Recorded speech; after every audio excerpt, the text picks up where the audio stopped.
Hello বন্ধুরা, চলে আসছি আমরা বতিয়া শাক তুলতে মাঠের মধ্যে। ভুট্টা খেতে একদম খালি বতিয়া শাক আর শাক।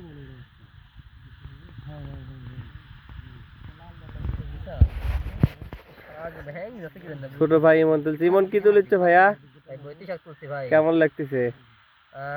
রোদের মধ্যে তেমন ওটা ভালো লাগছে না। বাদ দেওয়া তোলা লাগছে। বড় ভাই খাতে এসে যেন তুলছে। হ্যাঁ, জিসানও তুলতেছে। জিসান তুলতে থাকুক।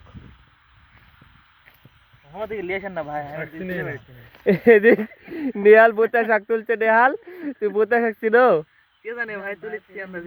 কি তুলেছে? বতিয়া শাক বলে ঘাস তুলে দিও না ভাই।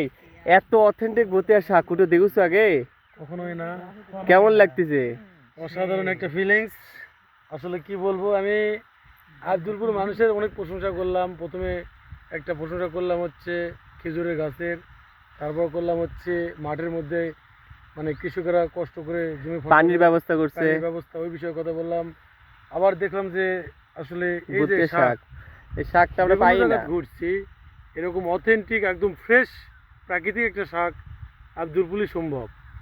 আসলে আব্দুলপুর মানুষের গুণাগুলি আসলে বর্ণনা করে শেষ করা যাবে না, এত গুণ এদের। যাই হোক, আলহামদুলিল্লাহ অনেক ভালো লাগছে। শাক তুলতেছি, শাকগুলো অনেক ভালো লাগবে খাইতেও আশা করি। যদি কেউ অরিজিনাল বোতার শাক খাইতে চাই তাদের অবশ্যই আব্দুলপুর আসতে হবে। ঠিক আছে, তুই তুল তাহলে আমরা দেখি। মাঠের পর মাঠ শুধু বতিয়া শাক হয়ে আছে।